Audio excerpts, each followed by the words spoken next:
He was born in 1918 in a town most maps barely marked, Odem, Texas, a place of cotton and wind where the horizon itself seemed carved from patience.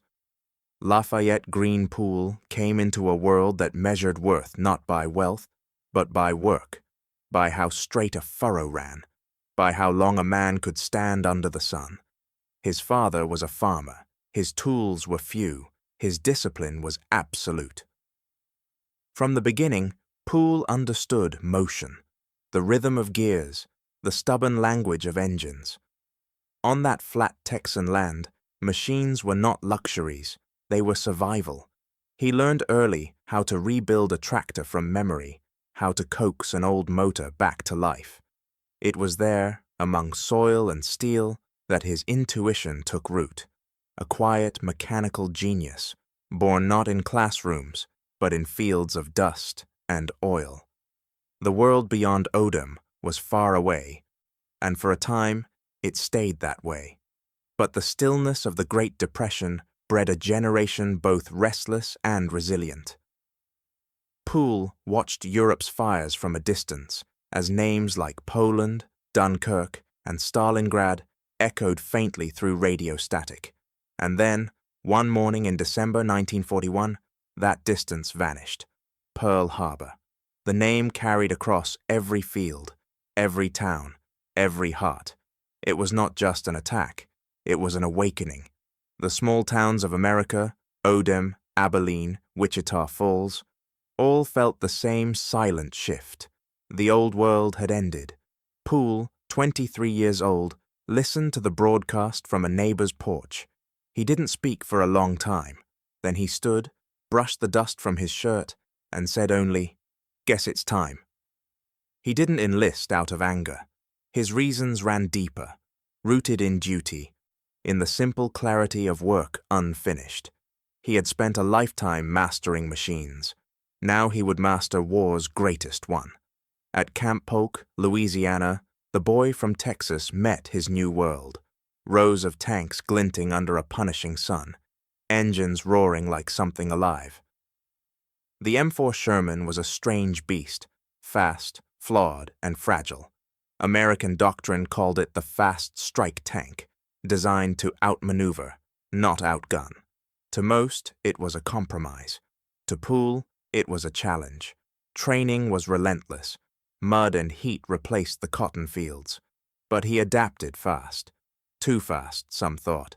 His instructors noticed the precision of his movements, the instinct that guided his hands over controls as if he had been born in a driver's seat. He wasn't loud, he wasn't reckless, he was methodical, almost surgical. And that calm precision would soon define the most lethal tank commander of the European war. At Camp Polk, he met the three men who would become his world inside a steel box. His gunner, Willis O. Kennedy, sharp-eyed and steady. His driver, Hubert Hoot Boggs, a mechanic like himself, quiet but fierce.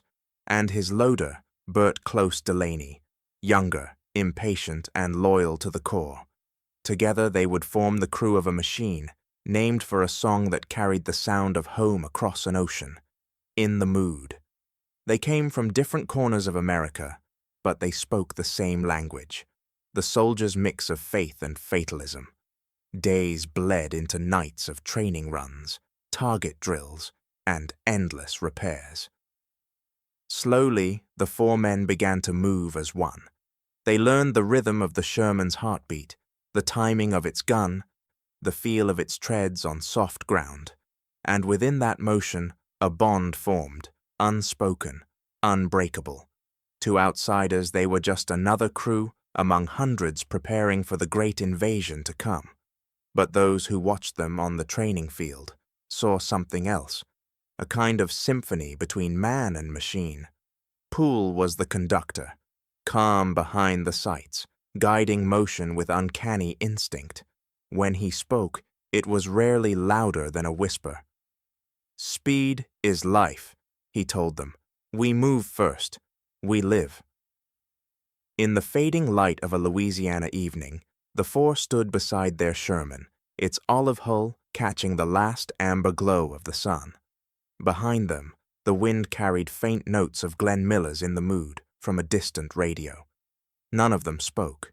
They simply watched the horizon, the line where peace ended and history waited. Soon, the fields of Texas and the training grounds of Louisiana would give way to the hedgerows of Normandy, a labyrinth of death and chance.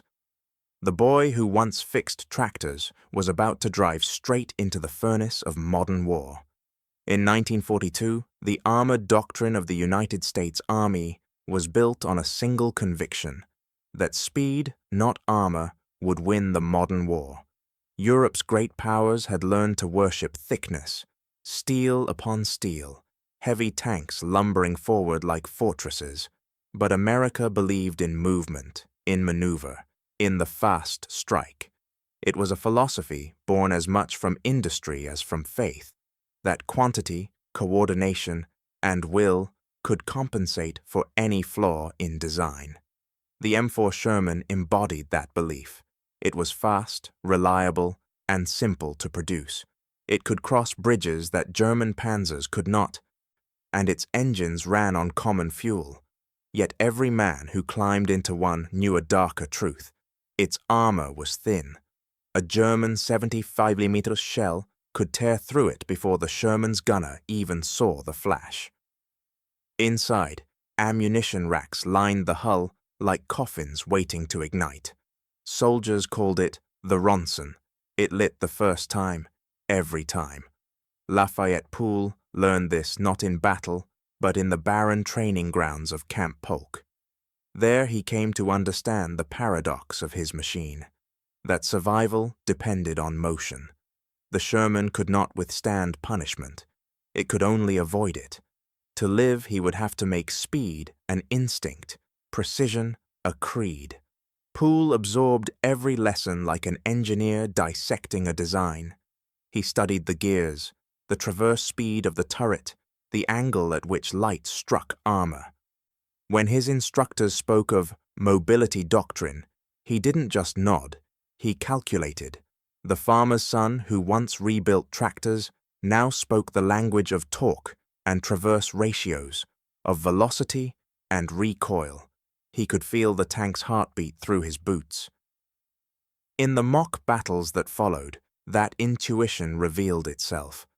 Where others hesitated, Poole advanced, threading through smoke and mud with the fluid grace of a man who trusted both his mind and his machine.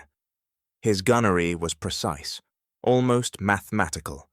Instructors noted that he could find targets not by sight alone, but by prediction. By the way, terrain funneled the enemy. It was the same logic he had used as a boy, reading weather and soil to judge when to plow. When the crew gathered to christen their tank, he chose a name that felt like home. In the Mood. The Glenn Miller song had played through every camp and canteen in America that year, a melody of optimism floating above the noise of war.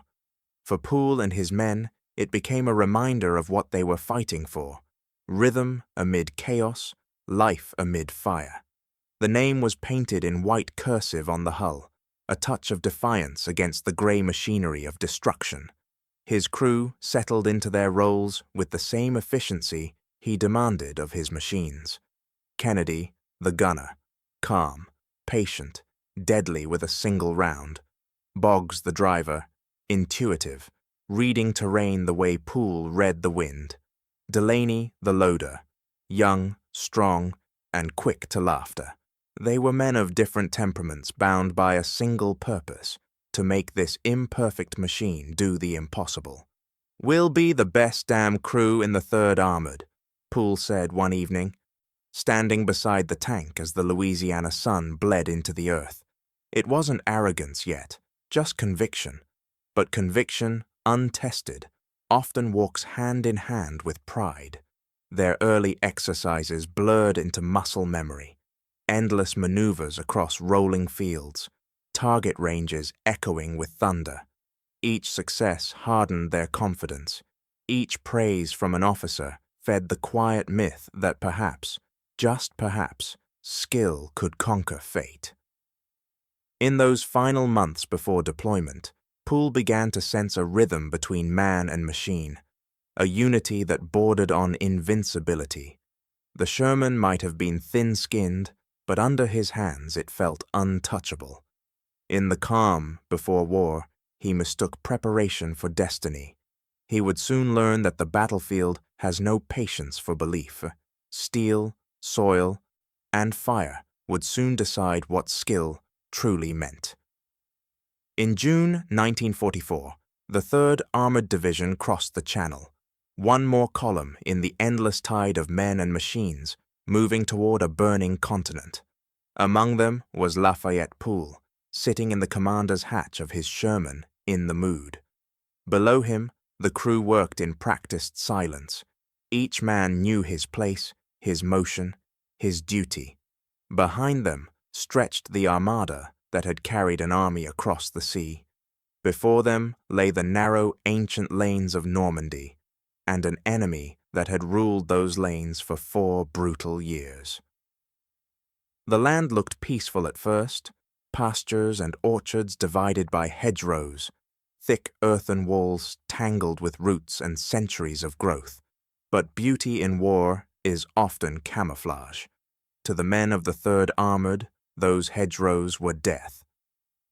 They blocked sightlines, absorbed shells, and turned every bend into an ambush. The terrain forced the tanks into single-file columns, unable to maneuver or retreat, and waiting behind the next corner were the Panzer IVs and anti-tank guns of the German 7th Army, masters of the kill zone. Poole entered this maze with no illusions. He had studied the terrain through the periscope and could feel its traps. Still, doctrine demanded momentum. "Keep moving," he told Boggs, the driver, as they approached their first village. The morning mist clung low, muffling the roar of the engine. The road narrowed, the hedgerows closed in like stone walls. Then, from ahead, a flash, yellow, brief, precise. The first shell struck the embankment just short of them, showering the Sherman in dirt and splinters. "Panzer, 11 o'clock," Kennedy shouted from the gunner's sight. Without hesitation, Poole swung the turret. He didn't wait for orders from the radio net. There was no time. He knew where the next round would come from. The left slope, higher ground. "On target," Kennedy whispered. "Fire!" The 75mm roared. The round struck the Panzer's frontal plate, ricocheted, then hit again. Lower this time. Flames burst from the German tank's hull. Through the smoke, Poole saw figures scrambling out, small silhouettes against the light. He didn't watch them fall. "Forward," he ordered. "Fast." That engagement lasted less than 60 seconds. But in that minute, Lafayette Poole learned the law that would define his survival. Movement was life. Stillness was death. Over the next days, In the Mood became a phantom presence in the 3rd Armored's advance. Where others halted, Poole pressed on. He attacked positions not by plan, but by instinct, darting through fields, flanking hidden guns, appearing where no one expected a Sherman to be.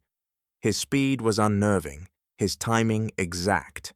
Infantrymen learned to follow the sound of his tank's engine. Where Poole went, ground was gained.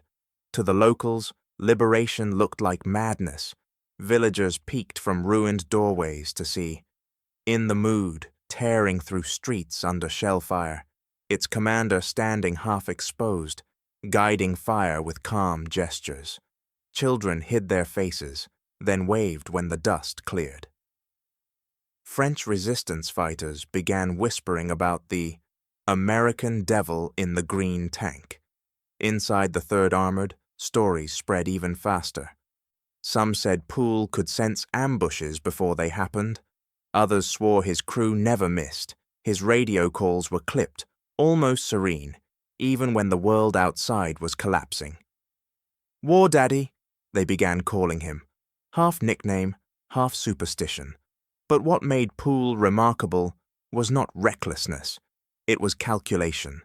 He studied each engagement afterward, tracing tracks, noting angles of fire. He realized the Germans fought with expectation, that they counted on American tanks to stay cautious, to fear their long guns. So he reversed the logic. He turned the Sherman's weakness, its speed, into a weapon. "If we move first," he told his men, "we live." The numbers began to tell the story. Within 2 weeks of combat, In the Mood had destroyed more than 20 German vehicles, tanks, half-tracks, and gun positions. Each victory was recorded, sometimes doubted, often confirmed. His commanding officers took notice. "Aggressive beyond regulation," one report read, "but effective beyond expectation." Still, the cost of that aggression was measured not only in steel. The crew rarely slept, their nerves drawn taut as wire. Every hedgerow, every lane might hide a gun. When the sun went down, the echoes of near misses haunted their thoughts. Even victory left a taste of smoke and iron. And yet, when dawn came, they climbed back in without hesitation. They had begun to believe, not in luck, but in motion itself. By late July, the countryside they had fought through was unrecognizable. Orchards flattened, villages burned, roads lined with wrecks, and somewhere within that destruction, a legend was forming. To the Germans, he was the commander whose tank appeared and vanished before they could aim. To his own men, he was a steady voice in the storm. To himself, he was still the farmer's son who trusted his hands more than his fate. But belief, once born, demands proof. Each success hardened the myth. Each near miss deepened its faith. They began to feel untouchable, invincible. And in war, that feeling is always the first warning. By late July 1944, Lafayette Poole was no longer learning the war. He was shaping it. The hedgerows of Normandy, once an enemy's maze, had become a grid in his mind. Each line of sight and rise of earth, catalogued through repetition and survival. What others called instinct, Poole treated as geometry. Combat to him was not chaos but calculation, a science measured in seconds and meters. He began to read the landscape as a hunter reads tracks. German ambushes, once unpredictable, followed a pattern he could sense. The choice of terrain, the angle of fire, the telltale silence before a gun spoke. He knew where the Panthers would wait, how the Panzers would retreat, when the anti-tank teams would risk the open. His crew learned to trust his pauses, those moments when he simply stared through his periscope, motionless, before whispering, "There." Every engagement was a test of anticipation. In the Mood became an extension of his will, moving as if the tank itself could sense danger. The Sherman's weaknesses, thin armor, exposed ammunition, no longer frightened him. They had become constants in an equation he had already solved. To Poole, the real weapon was not the tank's gun, but its motion. Aggression masked fragility. Speed erased fear. He began to attack like no one else in the division. Where others stopped to gauge the field, Poole advanced. He moved through villages with bursts of acceleration and abrupt halts, appearing and vanishing before the Germans could focus their aim. His tactics defied regulation but saved lives, his own most of all. "We move first, we live," he told his men, and they followed without question. Observers described In the Mood as a living thing, a predator built of steel and instinct. Infantrymen said they could sense it before they saw it, the low vibration of its engine cutting through the din like a heartbeat. Wherever it appeared, the German line cracked. They came to know the sound, and they feared it. The transformation within the crew was just as striking. Kennedy's gunnery grew almost preternatural. The first shot, nearly always a hit. Boggs could read terrain by the feel of the treads. Delaney loaded shells in perfect rhythm with Kennedy's fire, never mistiming, never hesitating. Inside that cramped steel hull, They functioned with mechanical precision, as though the tank had absorbed their humanity and replaced it with purpose. Fellow tankers began whispering among themselves. "He's part machine," they said of Poole, half in admiration, half in unease. His results were irrefutable. Dozens of German vehicles destroyed, columns scattered before his charge. The reports filtered upward through command, each more unbelievable than the last. Senior officers visited to confirm the rumors, and left convinced Lafayette Poole's crew represented something elemental, man's capacity to merge with his creation until the line between flesh and metal vanished. Recognition followed. Promotions, citations, commendations, all delivered with quiet ceremony, quickly forgotten by the man who earned them. For Poole, victory was not pride but proof that precision could master chance. He began to speak less of courage and more of systems, of how war could be understood, even controlled, through logic. His calm unnerved those around him. The chaos of combat no longer seemed to touch him. It moved around him as if diverted by some unseen current. Yet belief, once formed, hardens. It becomes armor thicker than steel. Poole's confidence grew until it bordered on faith, not in God, not in country, but in motion itself. Each narrow escape reinforced the illusion that mastery could overcome mortality. When others saw luck, he saw method. When others saw risk, he saw necessity. His men followed because his faith worked. Day after day, in the mood, led the assaults, cutting through ambushes, capturing towns, driving the Germans from fields they had held for years. Kill counts were tallied at headquarters, each figure almost defying arithmetic. But inside the tank, there was no celebration, only routine. After the smoke cleared, Poole would climb down, inspect the wreckage, and quietly note where the next ambush might come. The war around them was accelerating. American divisions poured through the breakout at Saint-Lô, the German army in retreat. But even as the landscape changed, hedgerows giving way to open country, Poole's rhythm did not. His crew no longer reacted to threats. They anticipated them. They spoke in fragments, half-sentences, trusting each other's instincts more than words. It was not camaraderie alone that bound them. It was the shared certainty that their system worked. That certainty would carry them through the next 60 days. A rampage that defied every doctrine and statistic. But belief is a double-edged sword. The same conviction that drives a man forward can blind him to what waits ahead. In the closing weeks of summer, the Germans were regrouping. Stronger tanks were arriving. The balance between speed and survival was shifting again. Poole did not slow down. He couldn't. By late July 1944, the stalemate of Normandy had finally cracked. Operation Cobra, the American breakout, tore a corridor through the German lines southwest of Saint-Lô. The fields of France, once choked by hedgerows and smoke, now opened into rolling plains where armor could breathe. For Lafayette Poole and his crew, it was liberation, not from war, but from constraint. In those first days of the offensive, In the Mood led the vanguard of the 3rd Armored Division. Poole sat high in the hatch, his eyes tracing the horizon as the thunder of hundreds of tanks rolled behind him. Before them, the enemy retreated in disarray, their positions collapsing under the weight of American air power and artillery. But chaos was never safety.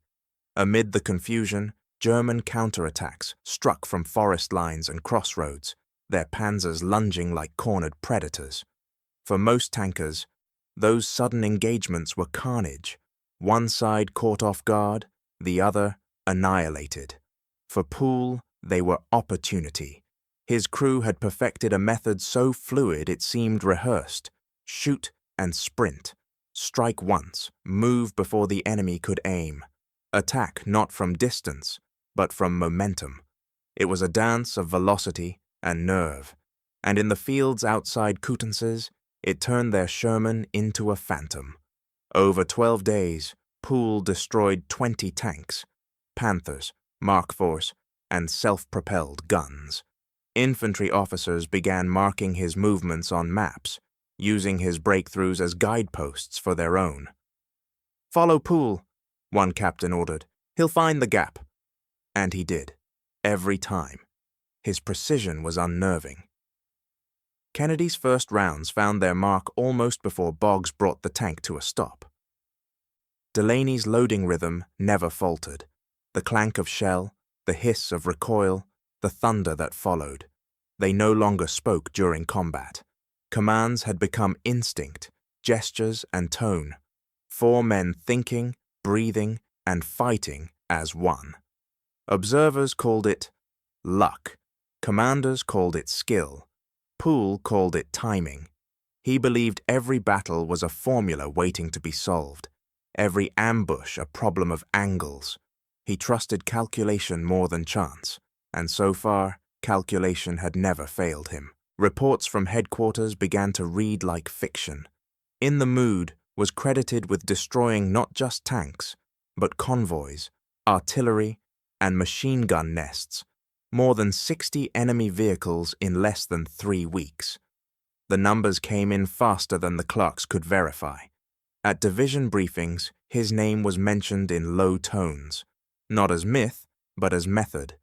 To the infantry who advanced behind him, Poole was a shield of motion. They watched his tank race forward under shell fire, its 75mm barking in rhythmic bursts. One lieutenant later said, "He didn't seem to move through battle. Battle seemed to move around him." The men followed the path he carved through the smoke, trusting that where in the Mood went, safety followed. But within that awe was a growing unease. Each victory drew them deeper into the storm.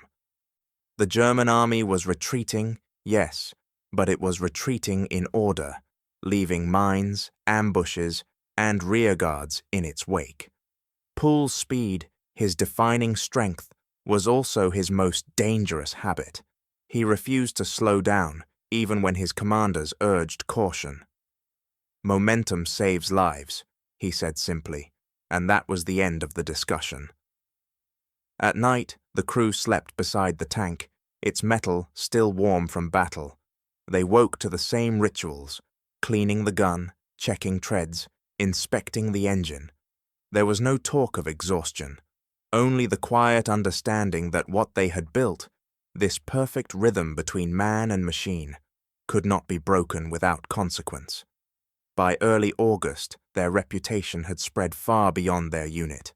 Correspondents requested interviews. Officers wanted to observe their tactics. But Poole avoided attention. He preferred motion to memory, and as long as the tank kept moving, so did he. Headquarters began keeping a separate tally, almost as an experiment, a running count of everything in the Mood destroyed. The number grew with impossible speed. Some doubted it, others feared it. But the men who fought beside him simply watched and wondered how long such perfection could last. By August 1944, the man who had once been a Texas farmhand was now a name whispered across Europe: Lafayette G. Poole, War Daddy. It was a reporter from Stars and Stripes who coined it first, after watching Poole's Sherman slice through a German roadblock outside Argenton.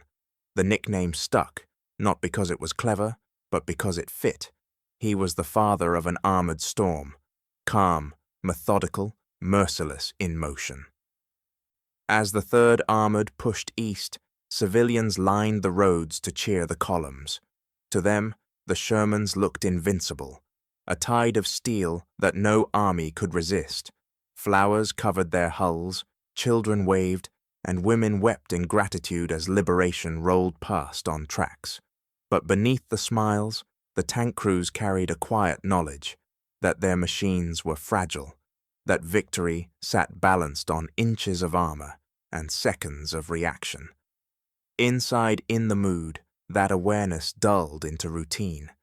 They had destroyed over 150 German vehicles, from panzers to half-tracks to fortified guns.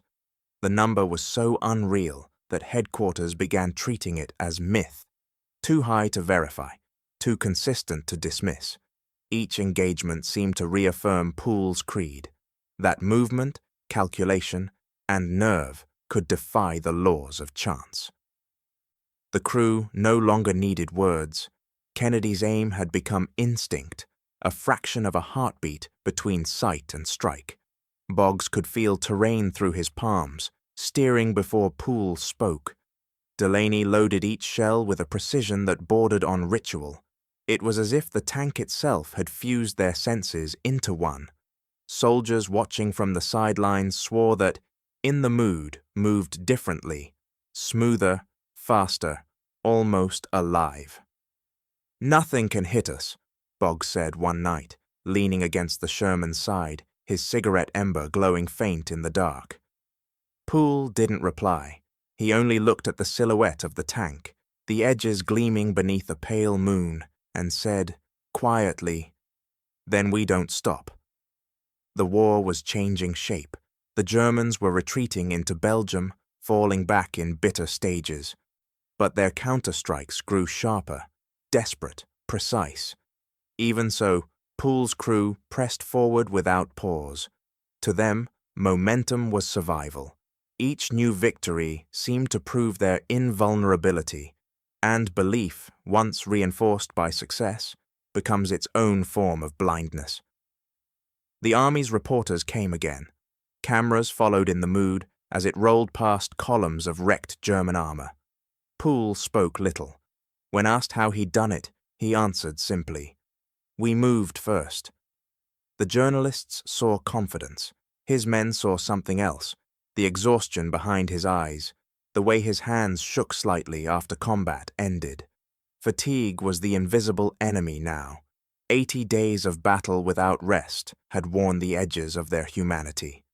The crew no longer flinched at sights that once haunted them, the burned-out hulls, the still forms beside them. War had become mechanical, a system of reflex and response. Each kill blurred into the next, every village another point on the map.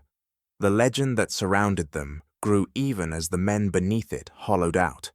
Their faces appeared in division newsletters. Their tank became a symbol of American power. But the myth carried its own gravity. It demanded perfection, demanded that they keep moving, keep winning, keep proving that steel and will could master fate. Behind the roar of engines, doubt whispered softly. Poole began to sense the strain within his crew, the quiet moments between battles when no one spoke, when their laughter felt forced, when the space inside the tank felt smaller than before. He pushed it down. The only cure for thought, he believed, was motion. By early September, the 3rd Armored was crossing into Germany. The roads narrowed again, the air thick with smoke and rain. Poole's record stood at an impossible height, over 150 confirmed kills and counting. Yet the higher he climbed, the more precarious the myth became. Legends, like machines, wear thin under constant motion. And somewhere ahead, waiting among the forests and factory towns of the Reich, was the reminder that even legends can burn. By late summer 1944, the war had learned to answer back. The German army, bruised and retreating, was far from broken. Along the ridges of northern France, something new began to appear: the Panther. Sleek, angular, and deadly, it was not just a tank, it was a counter-argument in steel. Its long 74mm KWK-42 gun could destroy a Sherman from 2 kilometers away. Its armor sloped like a fortress wall, and where earlier models had stumbled, this one endured. The Allies advanced, believing momentum was safety, but the Germans had adapted. They no longer fought to hold ground, they fought to bleed the attacker. Every field, every village, every stretch of road became a carefully designed trap, and for the first time since Normandy, Lafayette Poole found himself facing equals, men who understood his methods, tanks that could outgun his own. At Mortain, the illusion of invincibility finally cracked. The morning was grey, the air thick with the smell of rain and cordite. In the mood led the spearhead as always, pushing through a valley road hemmed by trees and stone farmhouses. It was quiet, too quiet. Poole scanned the hedgerows through his periscope. Nothing moved. Then, in the stillness, he caught it, the faint shimmer of glass. A gun sight. "Panther!" he shouted, but the warning came half a second too late. The first shell struck low, tearing through the Sherman's flank and igniting ammunition. The tank erupted in fire and smoke. Inside, Kennedy and Boggs fought to escape as flames licked through the hull. Poole's voice cut through the chaos, calm, sharp, commanding. "Out! Now!" They scrambled into the mud as in the mood. Their machine, their rhythm, their myth burned behind them. The explosion echoed across the valley, a violent punctuation to 81 days of motion. For the first time, Poole stood still.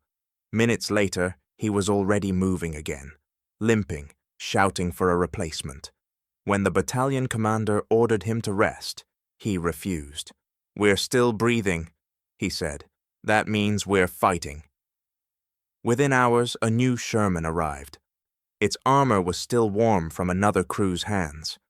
On its side, in white paint, Delaney scrawled 2 words. "In the mood, too." It was not sentimentality, it was defiance. The losses had shaken them, but not broken them. They went back into battle the same day. Yet something invisible had changed. Their speed was still unmatched, their precision undiminished. But now the silence between missions was heavier. Caution edged every movement. The roads that once felt like open paths now looked like corridors of death. In the following weeks, they fought through Mortain, Chartres, and Mons, a relentless drive eastward as Germany's armies crumbled around them. But each encounter grew more dangerous. The Panthers were everywhere, dug in behind hedgerows, waiting at crossroads, hunting the hunters. The Americans began to learn the names of German commanders who seemed to know their tactics, who baited them into killing grounds. Poole's letters home became shorter, stripped of confidence. "Luck is running thin," he wrote to his wife, Evelyn. "We're pushing harder than ever, but the ground feels different now." What he didn't write was what every man in his unit knew, that they were playing a game of seconds. The Sherman was fast, but its armor was no match for a Panther's gun. The only answer was aggression. Always move first, always shoot first, always stay ahead of calculation. Their tally climbed again. Tanks, trucks, gun emplacements. But the cost was rising. Crews they'd trained with vanished overnight, burned where they stood. The myth of invincibility had died at Mortain. What remained was endurance, the stubborn refusal to yield. By mid-September, the division had crossed into Belgium. In the mood, the Sect bore scars from every engagement. Scorched paint, welded patches, new tracks scavenged from wrecks. Each mark told the same truth. Survival was no longer guaranteed. Still, Poole pressed on. To stop was to invite death. To move was to keep control of it, if only for one more day. The Germans had answered, and the battlefield was changing again. But for Poole, the lesson was not in defeat. It was in persistence. Machines could be replaced, belief could not. In the ruins of northern France, Lafayette Poole learned his craft all over again. The wrecks of German Panthers littered the fields. Hulks of blackened steel, their precision engineering laid bare by fire. Most men walked past them. Poole studied them. He moved slowly through the twisted armor, tracing his hands along the scorched edges of the gun mantlets, memorizing the angles of sloped plating, the arcs of traverse. Each wreck was a textbook written in iron. He knew now that victory depended on understanding not only how the enemy fought, but why. The Panthers were not built for speed, but for patience, ambush predators that thrived on surprise. So Poole adapted. He began teaching his crew to think like their adversaries, to anticipate not attack, but intent. Every terrain feature, a barn, a hedgerow, a ridge, became part of a mental equation. Where would the Germans expect us to appear? Where would they least expect to die? From those questions came a new method, one that defied doctrine. Poole called it flanking the shadow. He no longer advanced head-on through likely kill zones. Instead, he maneuvered wide, striking from angles that caught the Germans before their first shot. To him, survival was not luck, it was geometry practiced under fire. "If we flank before they fire," he told Kennedy, "they never get a second chance." Communication inside the tank evolved with the same precision. Words were too slow, radios too unreliable. The crew developed a language of gestures and touches. A raised hand, a tap on the shoulder, a single look through the commander's periscope. It was an orchestra of unspoken timing, honed by exhaustion and instinct. Outside the tank, the partnership with infantry became something almost symbiotic. Poole stopped treating foot soldiers as escorts and began treating them as his second sight. He taught them how to move with his tank, how to follow the tread marks where they'd be shielded, how to signal danger without breaking stride. The infantry, in turn, guided him through terrain his periscope couldn't see. Together, they became a living machine, flesh and steel operating as one. Each day the lessons grew more urgent.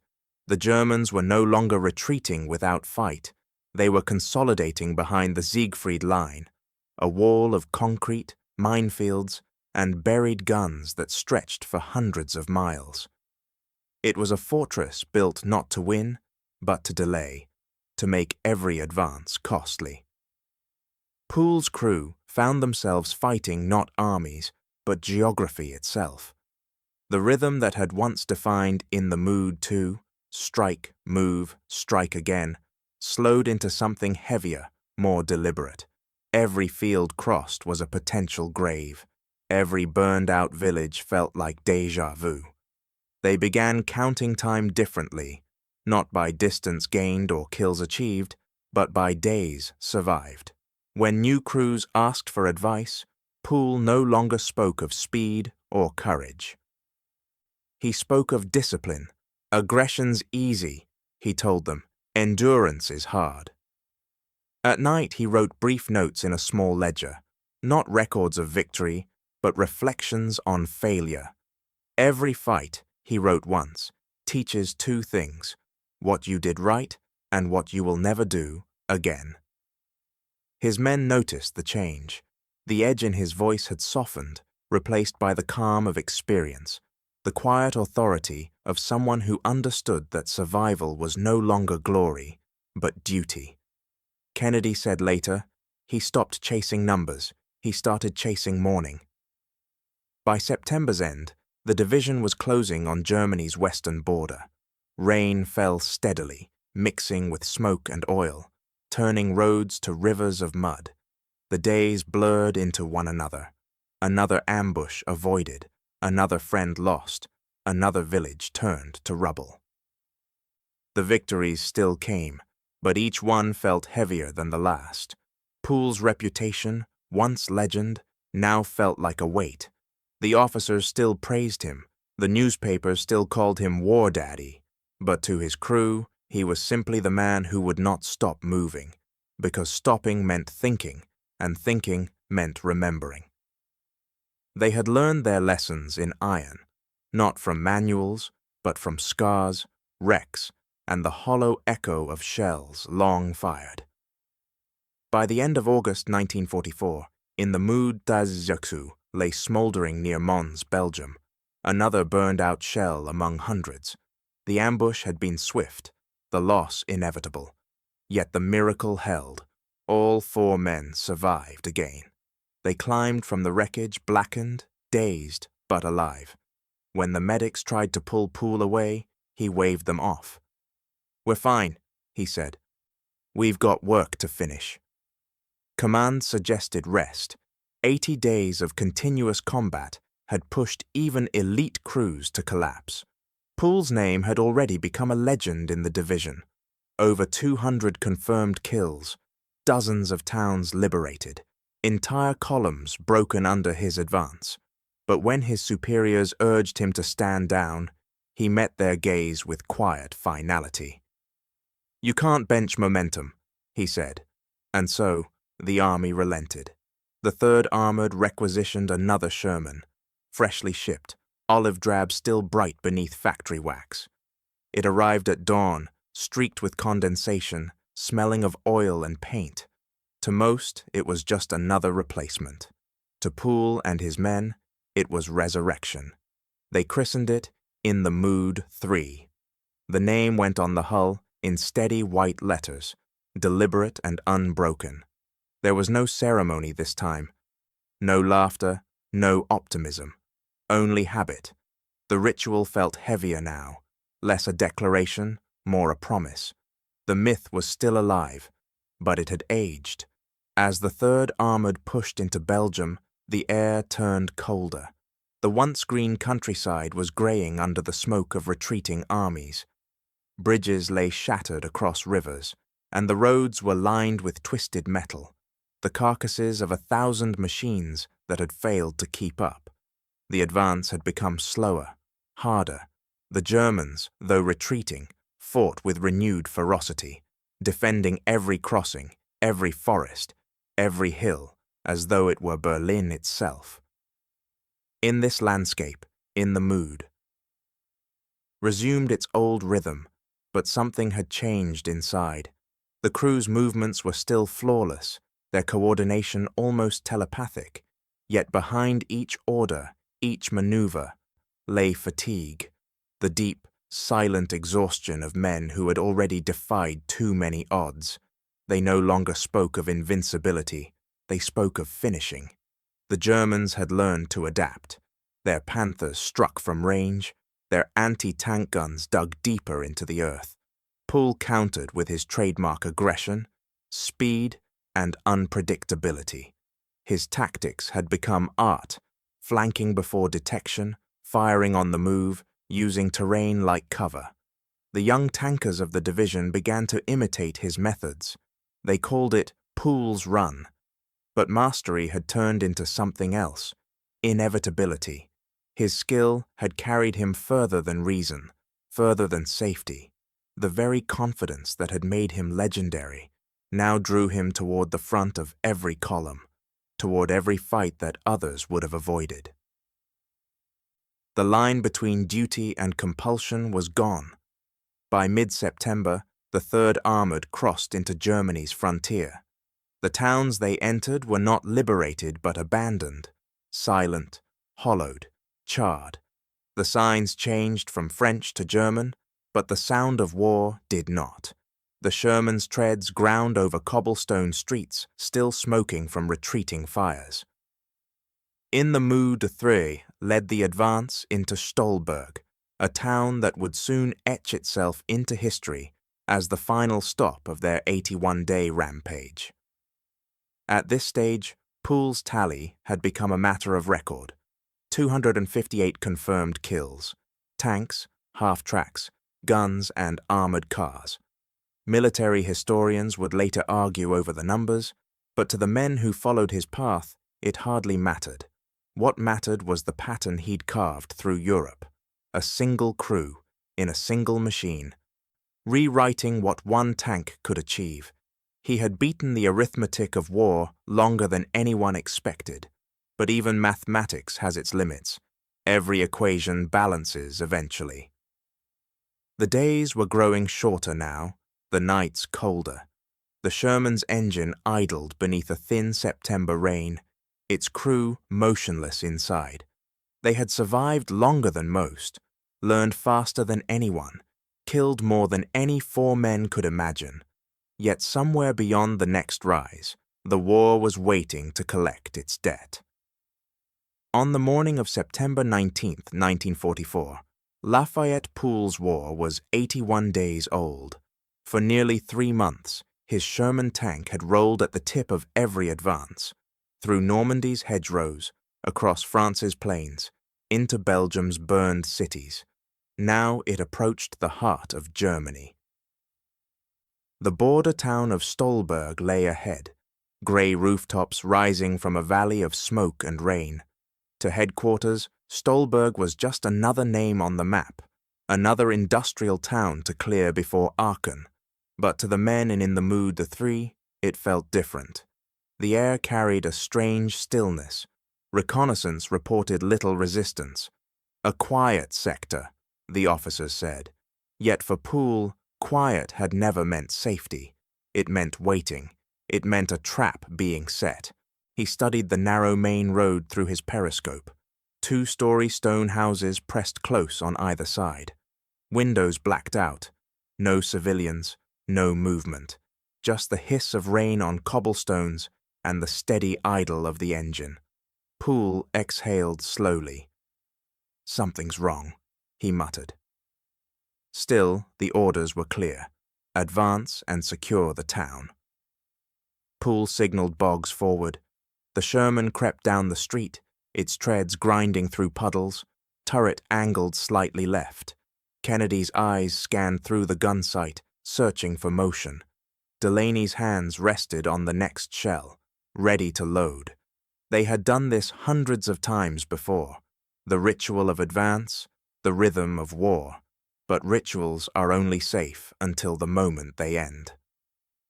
Halfway down the street, the world erupted. From a concealed position on higher ground, a courtyard beyond the church, a Panther tank opened fire. Its 75mm shell struck low and left, piercing the Sherman's side armor as easily as paper. The impact threw the tank sideways. Flames burst from the floor plates. Ammunition began to cook off in the confined heat. Inside, the noise was beyond hearing. A roar that erased thought. Kennedy, the gunner, never saw it coming. Boggs, the driver, was killed instantly. Delaney was blown backward as the turret ring jammed. Poole tried to reach him, shouting over the fire, but another explosion ripped through the compartment. The tank that had become their home, their identity, was now a furnace. Instinct took over. Poole kicked the hatch open and pulled Delaney clear. They tumbled into the street as the Sherman burned behind them, shells detonating one after another. For a moment, the 2 men lay in the mud, disoriented, the air filled with the smell of cordite and rain. In the Mood, 3rd was gone. Nearby infantry scrambled for cover, returning fire at shadows they couldn't see. The Panther fired again, methodical and unhurried. Poole reached for his pistol, but found his hand trembling. A shard of metal had torn into his leg. Blood pooled beneath him, mixing with rainwater and soot. "Get back," he told Delaney. But Delaney refused. He dragged his commander toward a doorway as the Sherman's ammunition finally erupted in a rolling detonation that shattered windows across the street. When the blast faded, only the hulk of the tank remained, blackened, smoking, silent. The machine that had carried them across a continent now lay twisted in the same street it had entered moments before. 81 days of survival ended in 1 minute of mathematics. Trajectory, distance, velocity. Medics found them an hour later. Kennedy and Boggs were gone. Poole drifted in and out of consciousness as they loaded him onto a stretcher. The field hospital lay 10 miles behind the line, but he wouldn't remember the ride. When he woke, his right leg was gone. For the first time since Normandy, the man who had defined movement could not move. News of the ambush spread through the division by nightfall. The story carried disbelief. Not just that In the Mood was destroyed, but that Poole was mortal. Men spoke in quiet tones, as if naming the fallen machine might summon its ghost. Some said he'd led a charmed life and the charm had finally broken. Others said fate had simply caught up. In the following days, the 3rd Armored pushed on without him. Stolberg was taken street by street, the cost rising by the hour. To the men on the ground, it felt as though the division itself had lost part of its heartbeat. For Poole, the war ended as abruptly as it had begun, in motion, in fire, and in silence. His record would be tallied later: 258 enemy vehicles destroyed, more than 1,000 prisoners taken, countless lives altered by one tank's advance. But in that moment, lying on a stretcher under grey German skies, numbers meant nothing. He had seen the sum total of mastery, the point where instinct, courage, and chance meet, and one stops being enough. When Lafayette Poole opened his eyes, he was no longer in Germany. The sounds of battle, engines, guns, shouts, had faded into something slower, softer, a hospital tent, its air heavy with disinfectant and quiet breathing. Rows of stretchers stretched into shadow. He tried to move his leg and found nothing. The field surgeon stood beside him, expression unreadable. "You're lucky to be alive," he said. Poole nodded once, then came the words every soldier dreads. "We had to take it." His right leg was gone above the knee. The pain came not as a shock, but as memory. The instant when the shell struck in the Mood the 3, the world turning white, the weight of Delaney's arm across his chest. For the first time since he'd enlisted, Lafayette Poole was still. In the quiet days that followed, the army classified him as combat ineffective. It was a sterile phrase for a man who had built his identity on motion. Nurses moved around him, efficient and kind. Letters arrived from his unit, written in the heavy handwriting of men unused to words. Some thanked him. Others simply said, "We're still rolling." The war he had lived so intensely now moved on without him. The 3rd Armored Division continued eastward, crossing rivers, liberating towns, fighting the same mechanical war he had once commanded from the front. Poole followed their progress from the edges of newspapers, the maps in his mind still tracing the routes he should have been leading. Word of his record reached the press before it reached him. 258 enemy vehicles destroyed, more than 1,000 prisoners taken. Military reporters called him the tank ace of aces, the most successful armor commander in American history. But statistics had become hollow. Numbers couldn't speak for the faces of the men who had died inside the machines that made them possible. When an officer congratulated him on his unbroken courage, Poole's answer was barely above a whisper. "They were good men," he said, "and I led them to fire." That was the truth he could not escape. Behind every confirmed kill, there was a split second when one crew lived and another didn't, and luck, more than strategy, decided which. He had believed for so long that skill could master fate. Now he knew fate had simply been patient. Recovery was slow. Weeks bled into months. The sound of rain on canvas became his new rhythm. He learned to balance on crutches, to navigate a world suddenly too still. Sometimes he imagined the vibration of an engine under his hands, the smell of oil and gunpowder, the muffled laughter of his crew before a fight. But when he woke, there was only quiet. Visitors came, generals, journalists, soldiers. They wanted to meet the man behind the legend. They spoke of valor and victory, of the Sherman's triumph over the German war machine. Poole listened politely. He thanked them. But inside he felt a growing distance between the man they described and the man lying in the bed. He had spent his life believing movement was survival. Now immobility became his only test. Each day began the same: dawn light through thin canvas, the slow tightening of phantom pain, the soft murmur of the ward. He had seen men die with less, but this stillness, this absence of purpose, felt worse than any wound. Outside, the war thundered on toward its final act. The Siegfried Line, the Rhine, the fall of the Reich. Poole would hear about the victory from a wheelchair on American soil. When the telegram arrived announcing Germany's surrender, he read it once, folded it neatly, and said nothing. In the end, silence was his truest medal. Not the cheers, not the headlines, not even the record. Just the stillness after motion, the quiet acknowledgement that even the fastest man on the battlefield could not outrun what war takes. In the spring of 1946, Lafayette Poole came home to Texas. The war that had defined him was over, its machines rusting in distant fields. Odom had barely changed, the same long roads, the same cotton fields shimmering under the sun. But the man who stepped off the train was not the same one who had left 5 years earlier. He was leaner, quieter, and carried the stillness of someone who had seen too much motion. Neighbors gathered to welcome him. The local paper called him the hero of Europe, the tank ace who had destroyed more enemy armor than any other American. People shook his hand, children pointed, farmers patted his shoulder. They called him War Daddy, unaware of how the name now felt like a wound.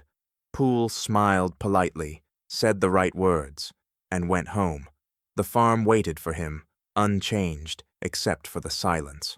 His old tractor sat in the shed, rusted but repairable. He rolled up his sleeves, took out a wrench, and began to work, not out of need, but out of instinct. The rhythm of machines had always calmed him. The sound of an engine turning over was the one language he still trusted. He rebuilt engines the way he had once rebuilt morale, patiently, piece by piece. Diesel and dust replaced gunpowder and smoke. When the tractors finally roared to life, the sound echoed faintly of war, mechanical, steady, alive. He listened to it for long moments before shutting it off. In the silence that followed, he felt something like peace, brief and fragile. At night, peace deserted him. The dreams came often, not of glory but of fire. Tanks burning in the rain, the metallic taste of smoke, the faces of Kennedy and Boggs frozen in the moment between life and death. He would wake before dawn, drenched in sweat, his heart pounding to the rhythm of an engine that wasn't there. He learned to move quietly through the house, not to wake his wife. Outside, under the open Texas sky, he would sit and wait for the horizon to lighten, as if daylight could erase memory. His medals, the Distinguished Service Cross, the Silver Star, the Purple Hearts, stayed in a drawer. He never displayed them. When his son asked why, he said, "They're for the men who didn't come home." America moved on quickly. The headlines shifted from Europe to prosperity, from soldiers to suburbs. The war that had once defined a generation became a story told in newsreels and parades. For Poole, it remained immediate, a noise that never stopped echoing. He went back to work, fixing machinery for local farmers, his reputation more myth than memory. They called him the best mechanic in 3 counties. He never corrected them. The rhythm of labor became his salvation. Each bolt tightened, each motor rebuilt, each day measured by the sound of tools and breath. Yet beneath that order, something restless remained. He had spent years moving faster than fear. Now life's stillness felt unnatural. When a tractor backfired, he flinched. When thunder rolled across the plains, he instinctively looked for cover. Some evenings, when the light was low and the air smelled of oil, he would rest his hand on the hood of a running engine and feel the vibration. Steady, alive. It reminded him of In the Mood, of the hum beneath his boots, of motion that once meant survival. And then, just as quickly, it reminded him of what that motion had cost. He never sought attention, never gave interviews. When historians came to ask about his record, 258 tanks destroyed in 81 days, he deflected the question. "We were 4 men," he'd say. "That's all that mattered." But mastery, once achieved, leaves a shadow. Poole carried his like a burden of silence. In the mirror, he no longer saw a hero, only the mechanic who had driven too far, too fast, and learned that perfection has a price. In the decades that followed, Lafayette Poole's story became legend. His record, 258 enemy vehicles destroyed in 81 days, remains unmatched in American armor history. The numbers alone defy imagination, as if mathematics itself struggled to contain what one man and his crew accomplished in that brief, violent season. Military historians approached his record with a mixture of awe and disbelief. Some called it skill beyond precedent, the result of perfect coordination, instinct, and mechanical mastery. Others, more skeptical, called it luck, a statistical miracle born of relentless exposure to risk. The debate continues still. Was Lafayette Poole a genius of armored warfare, or a man simply carried by momentum until the laws of chance reclaimed him? Poole himself never joined the discussion. When asked about his tactics, he answered plainly, "It was the crew." For him, there was no mystery, no myth, just 4 men, 1 machine, and the will to survive the next mile. "Kennedy, Boggs, Delaney," he would say, "they made it work, I just called the shots." In those few words, the great record of destruction became something smaller, and something far more human. At Fort Knox, instructors studied his combat reports. They dissected his methods, the speed of advance, the precision of his attacks, the pattern of his flanking maneuvers. His shoot-and-sprint technique became a case study in mobility warfare, the kind of aggression that could disorient and overwhelm a stronger enemy. For a time, they taught young tank commanders to fight like Poole, to move first, to think faster, to trust instinct more than armor. But there was always a warning in those lessons, unspoken yet understood. Mastery walks a fine edge.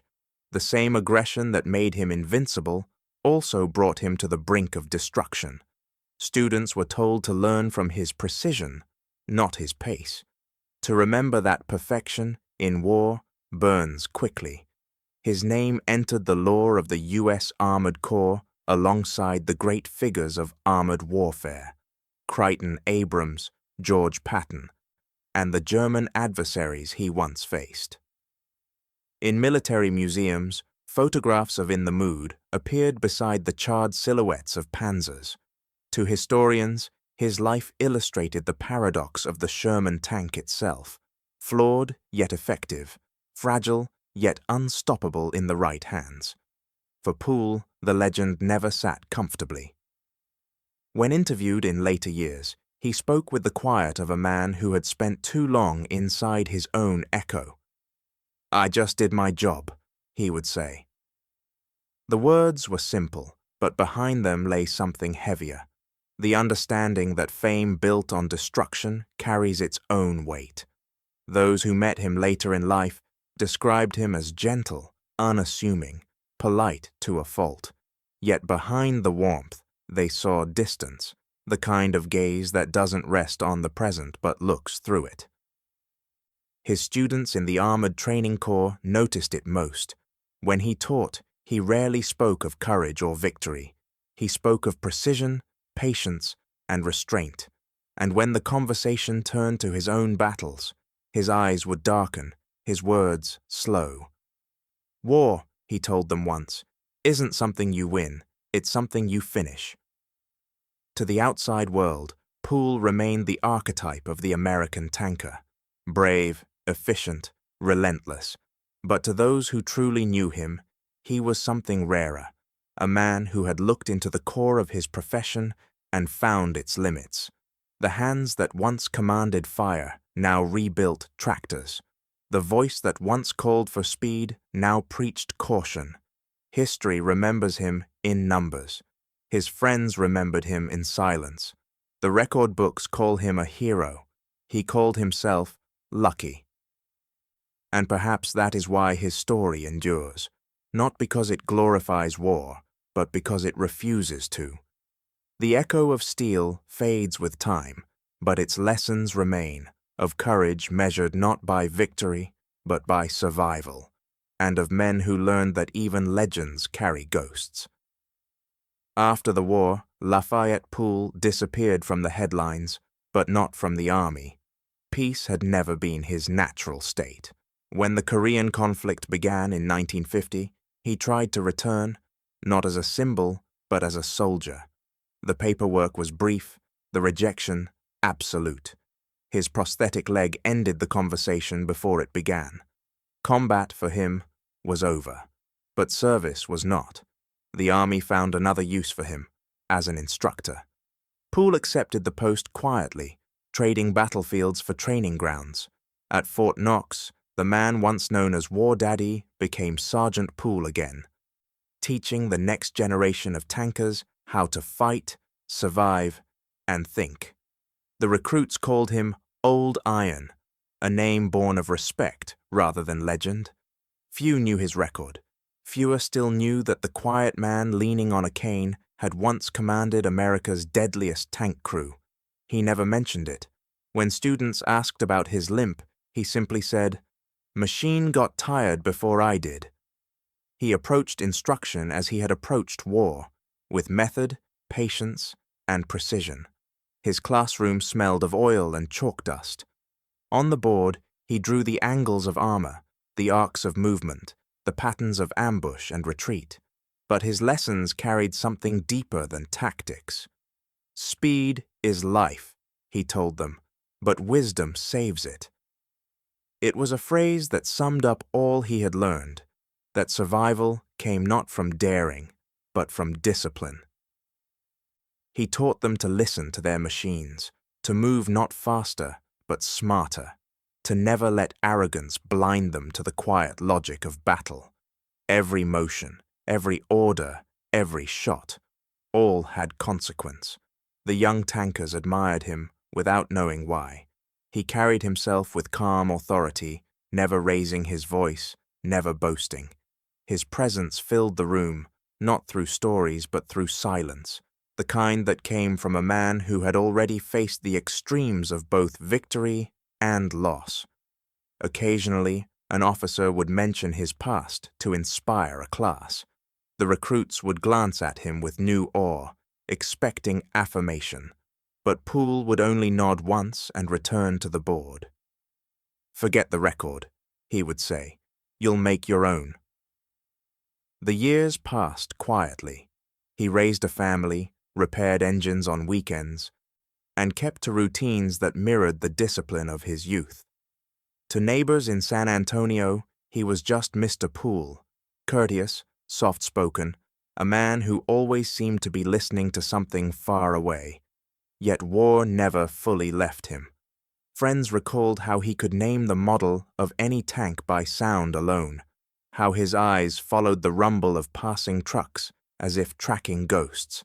He never visited Europe again.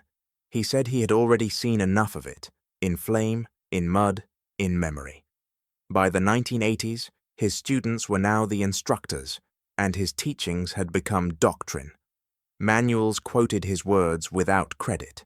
Generations of American tankers learned movement and coordination from principles first tested by Poole's crew in the fields of Normandy and Belgium. Few realized their lessons came from one man's impossible run through history. On May 11, 1988, Lafayette Green Poole died quietly in San Antonio, aged 69.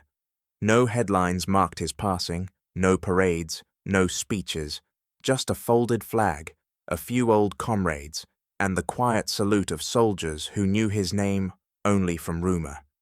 His record, 258 enemy vehicles destroyed in 81 days, still stood, unbroken, almost unbelievable. In the end, his legacy was not the number, but the lesson, that mastery, like courage, carries a cost, and that survival is not the same as peace.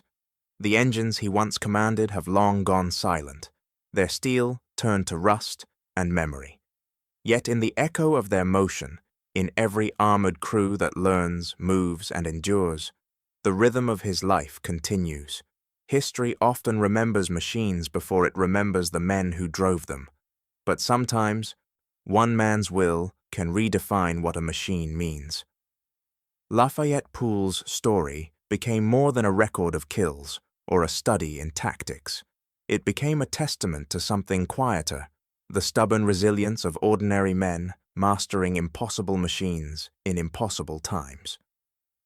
The Sherman tank, once dismissed as underpowered and thin-skinned, found redemption in his hands. To the Germans, it was the Tommy cooker, a rolling coffin of gasoline and hope. To the Americans who fought inside it, it was a paradox, fast, vulnerable, yet alive in the right hands. Poole proved that the difference between survival and destruction was not the steel, but the soul steering it. He and his crew turned that fragile machine into something near mythic. The numbers, 250 enemy vehicles destroyed in 81 days, became shorthand for invincibility. Yet behind those numbers lay the truth. 4 men in a confined space, their lives measured in milliseconds and millimeters, their fates tied to the hum of an engine and the sound of a shell being loaded. What history called efficiency, they had called endurance. Every shot fired carried a price. Every victory hid its own ghosts. In those 3 months of relentless motion, they did not just defeat enemies, they outran the statistical certainty of death. Historians can count kills. They cannot count the toll of memory, the silent arithmetic that followed him home to Texas. Over the years, the legend of War Daddy Poole became a symbol of American resolve, the kind that thrives not on perfection, but on perseverance. His name appeared in manuals, his methods in classrooms, his story in documentaries and footnotes. Yet for all its retellings, his legend never lost its humanity. It was never about triumph, it was about survival, the quiet courage to keep moving when everything around you burns. To study his record is to see the irony of war itself. The Sherman tank, mass-produced and often mocked, outlived the mighty panzers it faced. Not because it was stronger, but because it was simpler, easier to build, easier to repair, easier to replace. America built it to survive, and men like Poole made that phrase literal. They did not worship the machine. They learned its rhythm, trusted its limits, and pushed it beyond design. There is a strange beauty in that balance, between fragility and strength, between human instinct and mechanical order. Poole's story blurs the line between man and machine, fate and skill. At full speed, in the chaos of battle, he was not separate from the Sherman. He was part of it. When it died, so did a part of him. In that sense, the In the Mood was more than steel. It was a vessel for something human. Fear, courage, exhaustion, memory. Each tank carried not just a crew, but the moral weight of their choices. They were not chasing glory. They were chasing the next sunrise. The myth endures because it asks the question no historian can answer. What drives a man to keep moving forward when every instinct tells him to stop? Was it duty, pride, the bond between brothers, or the simple refusal to be still? Poole never said. Perhaps he didn't know. Perhaps it was all of them. Today his record stands untouched. The numbers are still there, neat, precise, absolute. But they no longer feel like statistics. They feel like echoes. Each one a reminder that mastery in war is never clean, never complete. Behind every innovation lies loss. Behind every hero, the shadow of what it cost. Visitors to the armored museums in Fort Knox still stop at the exhibit marked with his name. They read the figures, study the photos of the young Texan in his tanker's helmet. the faint grin that hides both confidence and fatigue. Few know that when Poole looked at a tank, he did not see a weapon. He saw work, something to be understood, respected, endured. Because in the end, it was never about tanks. It was about men, ordinary men, building rhythm from chaos, learning how to survive the storm by mastering its noise. His life closed quietly, without parades or speeches, yet his legacy continues wherever steel meets motion and courage meets calculation. He built it to win a war. It ended up defining what courage meant.